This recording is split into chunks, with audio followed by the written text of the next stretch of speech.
Welcome back to the Teacher's Lounge. We're going to rejoin our conversation with Kareem Neal and special guest Christina Olsen to talk about parenting, special education, and ways to innovate the classroom. Welcome back to the Teacher's Lounge. So with the approach that Christina has been taking with her daughter, what it really made me think about is kind of what you said, Kareem, student-driven classrooms with empowered teachers. So how can we empower the teacher where the teacher can be creative and the teacher can be empowered in their own classroom, but in a student-driven way where it's not a one-size-fits-all. And what I really like is how she kind of really tailored her education to her daughter. So my first question for you, Kareem, is that is it actually possible for us to do that or some version of that in the public education school system? Well, it's totally possible.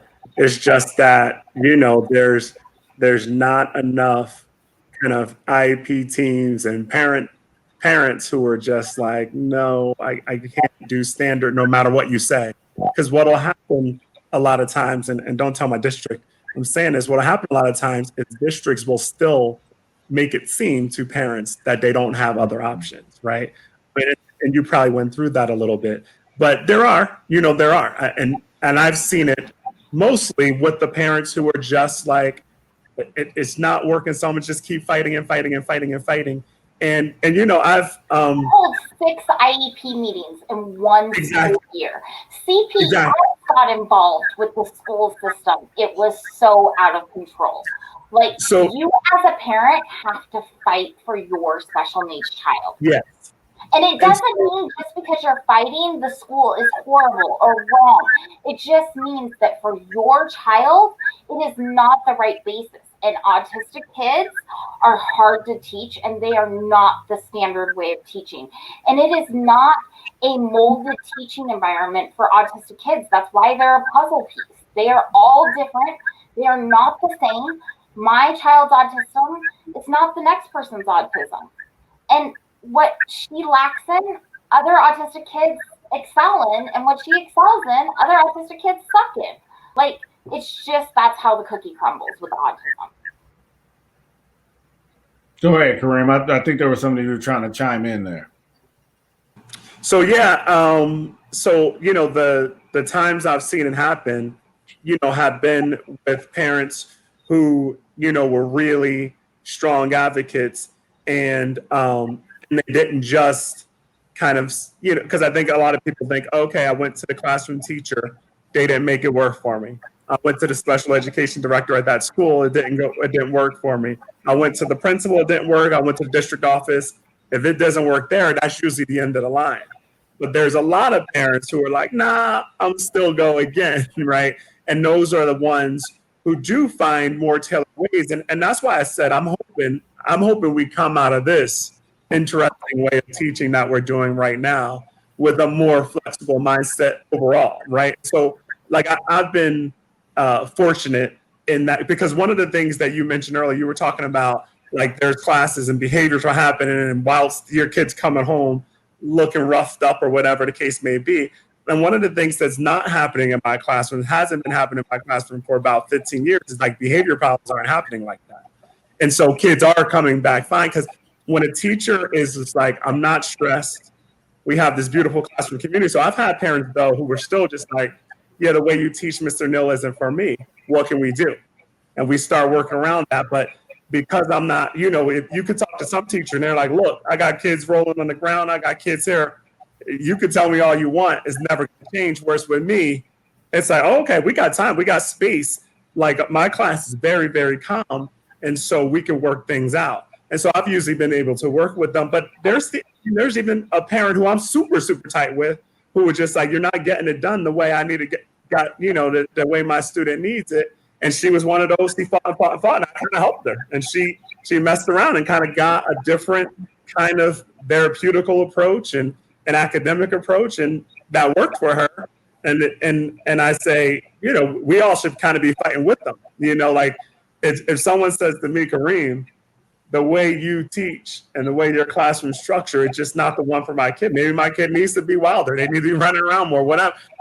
If I can't do it for them and they say, well, then I want to take them out, I will help them. I wouldn't say, no. This is an affront to my pride as a good teacher. It's not an affront to my pride as a good teacher.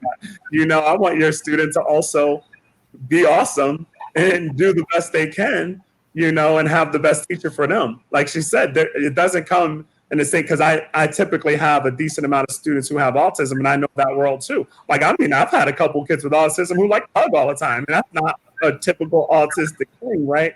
But, people are people. You never know what you're going to get. So, yeah, it's about the advocacy. But I think that everybody needs to be fighting alongside together. I hate when it's like there's an IEP team that they go and have fights in their IEP meetings. That doesn't make sense to me. It's like, oh, it's all about this one student, not our pride, And I think that goes back to, how do we keep this student-centered?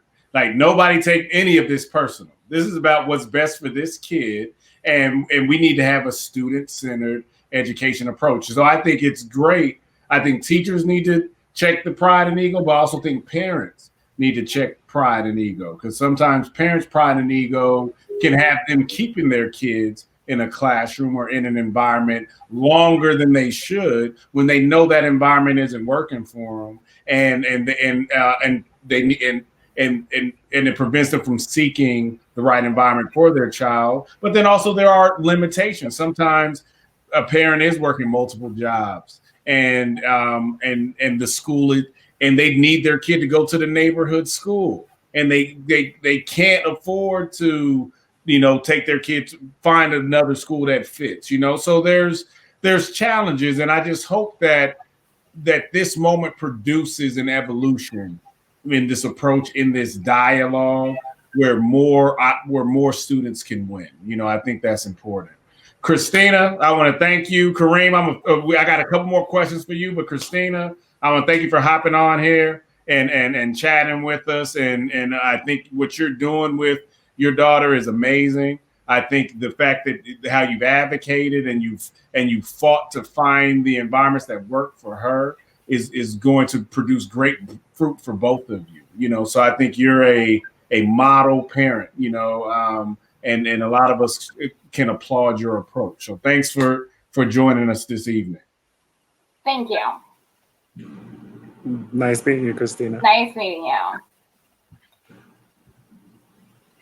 All right, Kareem. So as I've mentioned at the beginning of this call, at the beginning of the interview, this is our second time having this conversation, and there were some jewels you dropped in the first one. One of the big ones, man, is you shared with me your philosophy about calling people in, and I've actually quoted you in a couple conversations I've had since then, and I've shared that philosophy with some people, and actually had people say, you know what, I didn't think of it that way. Like I was talking to somebody and they were talking about how they were at odds with a friend over politics, and because there's a lot of civil unrest right now, and I think our political system is driving us further apart than bringing us closer together right now, and a lot of it is this kind of adversarial environment is being created where it's either my way or the highway type of thing, and so her and a friend were having some philosophical differences, and I was like, you got to call her in, not call her out. You got to bring her to the table. She was like, I didn't think of it that way. So I would like to talk a little bit about your philosophies outside of the classroom, because you're also really active in the community. And I think that's a part of what makes you such a great teacher, is that you're empathetic for community. You care about the community, you care about people, you care about the state of what's going on, and you're trying to use your platform in the classroom to change that. So if you can talk a little bit about this call them out, call them in, how you've been managing the civil unrest and what's going on in the world, and a little bit about your work outside of the classroom. All right. So first, the call in, telling people that I want to call them in. that was kind of from Anytown USA. I don't know if y'all have heard from it, but people like Mr. Vaughn and Amber, that's where that came from. And I went to Anytown a couple summers ago and first heard that for the first time and was like, yeah, that's that's a better approach to dealing with people. But yeah, so for this, I'm squarely, on the side of on the side of people not getting justice, right?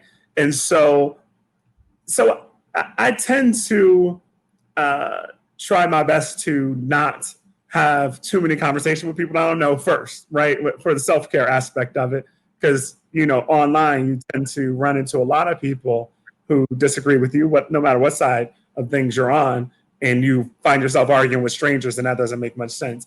But in terms of like people I know that I've had to deal with and things like that, so I have been a person who's been more willing to give time to it than a lot of my friends. And I understand a lot of people say, man, I don't have time to teach people who can't Google search or whatever.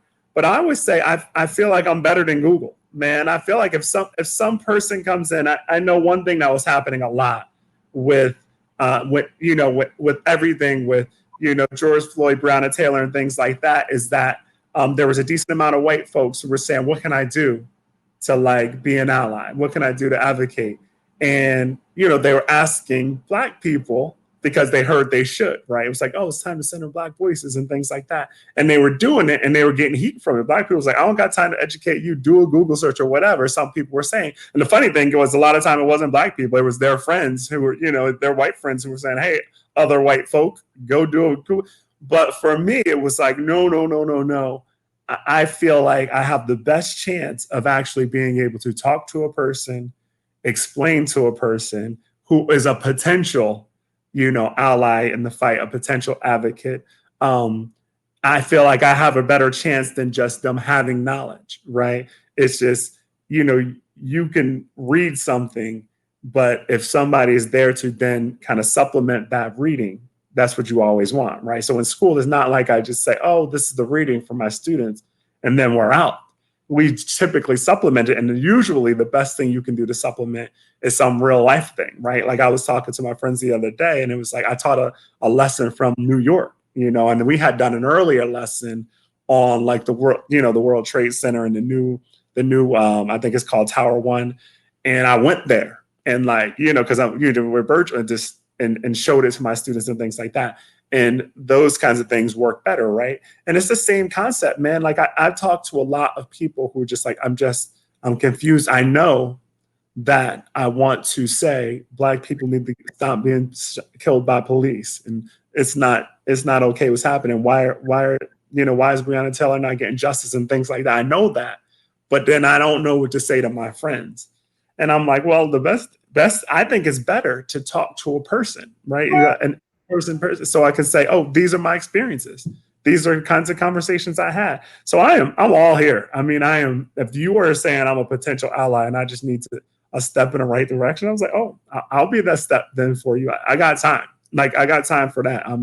I think it's that important of an undertaking that even if like you catch me at a tough time, right, where it's like, woof, my schedule is packed, or I need some self-care, I need to lay in front of a TV and not be teaching you about, I'll be like, tomorrow, let's get it. 2 days from now, let's get it when I'm ready, but I won't let that opportunity fall. I feel like I don't want a person, because I don't think I'm one of those people who I'm never going to say, oh, you hear so much about social justice, so you're going to flip to the other side. I'm tired of hearing all this Black Lives Matter stuff, so now white supremacy, right? I don't think it really works like that, but I think what happens is people who are kind of wanting to be on the side of saying, oh, I want to be down with Black Lives Matter, I don't know what to do. And if I leave them idle, what happens is they just stay idle, right? They don't go and then they're tiki torching it the next time, but they then don't know what to do.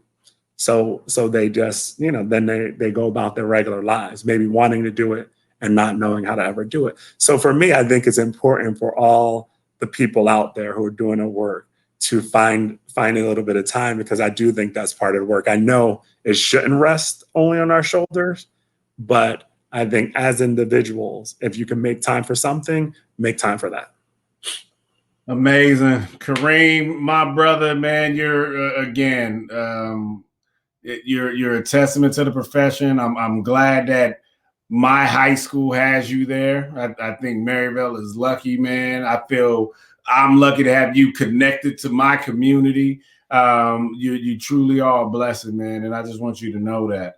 I think you remind us that, you know, with what you just said, we need to give each other grace. We're not always going to do things perfect. Let's be patient, give each other grace. We know there's going to be some mistakes, but think about the intent, you know, and what we're working towards, you know, and we're all here learning. And that's the benefit of the work I do, is I get to continue to be a student and learn from teachers, man. So I appreciate you making time for us again, man. This has been great. It's always fills my soul up just talking to you. I like to end these episodes with one ask that you have of the community, either in support of the teaching profession, in support of classrooms, in support of students. So what would your one ask be? I think you're muted. Oops, my fault. Man, in terms of one ask, I would say for people is, I think it is super important for like every single person to be involved in your school community somehow, even if you don't have a child in there. So obviously you're doing it to a huge level, right? It's like, I'm not telling everybody to go out there and start $1 million teacher project type. Yeah, I couldn't even do that myself, right? But I would say like anything, man, just like even go, because you can go there. You know, you could go to the office. You could go to the office, be like, can I tour her? Can I see the school? Because what it does is it stops some of the negative things you will hear. A lot of times you will hear from the kind of the anti-public school folks out there, the Betsy DeVosses of the world, those types. You'll hear stuff like, you know, they'll bash public schools a little bit, right? Or they'll talk about like, oh, they have plenty of funding, they mismanage, whatever it is, right? If you get on a campus, there's several things you're going to see. One, you're going to see these amazing kids, right? So even in a place like Maryville, I mean, I wish y'all could all go to Maryville, because I know that when I started teaching at Maryville, people were like, oh, you're going to Sterryville, blah, blah, blah, blah, blah. And it was like, oh, it's rough like that out there. And I went there. I was like, no, it's not. Come there. But so you're going to see these amazing kids everywhere you go, right? You're going to see amazing kids, but you're going to see amazing teachers in almost every class. Because I know, we hear examples of like teachers who don't do right. So what's happening is, I would say, you know, if you're a parent, if you're a friend of a parent, you heard a story about a teacher who wasn't great, because it's a massive system, right? Your kid has had 20 teachers or so, right? Something like that. If they had one, this is the one that you're going to remember. But if you go to a campus, you're going to be like, man, pretty much every class, they're getting it in there. They're doing their best out there, right? And same with admin team, like all it, and it just changes things. And then another thing that's going to happen when you get on that campus, particularly if you get on campuses like Maryville, those Phoenix Union type schools, you're going to be like, man, they need some stuff. And you're going to deliver. Like, so I got lucky. I mean, I won't say, but mixture, right? It is some fortune involved with winning state teacher of the year, right? It's not like, you know, we had a teach off in the class, right? So it's just like, you know, I got that. And then all of a sudden, you know, there's some press and there's some things like that. And so what happened was, people were coming to my school. And what happened was, then they were like, I had people donate washer and dryer. Wow. I had people donate, refrigerators. I had people donate microwaves. They were, oh, these kids need, you know, they have special lunches. They need their stuff colder. Boom, frit. And so that's the kind of stuff schools need. And that would help. That would help so much if you went and you became involved. Because another thing that would happen is, the next time something like Rev for Ed happens, or even something on a ballot like InvestNet or overrides, you're all in, because you know what that school's about. So just get involved with your schools. Just check them out somehow, even if you don't have a kid there.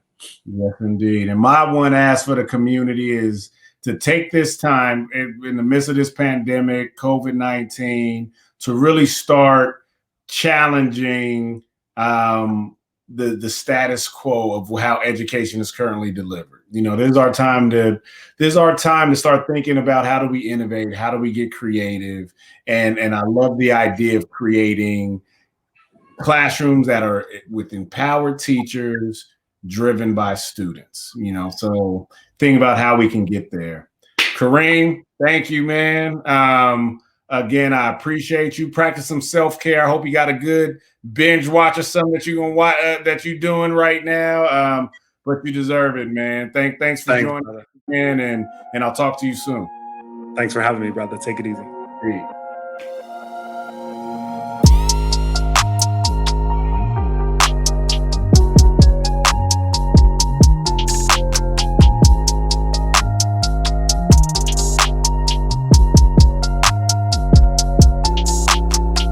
Everybody, this has been a fantastic journey.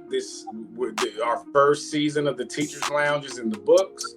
I hope you've enjoyed each chapter, each conversation that we've had with these amazing educators. I hope you walked away with some deeper insight to their work and what they're doing every single day, and how that's affecting our kids, how that's affecting our communities, and how that's affecting our futures. You all were able to listen along as we explored how they're preparing their classrooms in the middle of a pandemic, how they're dealing with social justice. Teachers are charged with tackling some of the hardest issues in our society, and they do it with a smile and grace on their faces every single day. And so it's a community issue. It's a community responsibility to do more for educators. It's a community responsibility to partner and collaborate with our teachers. Our students deserve that. If we really want the best for our students, we have to want the best for their teachers. Thank you again for joining us in the Teachers Lounge. I'm your host, Executive Director and founder of $1 Million Teacher Project. I look forward to seeing you next season.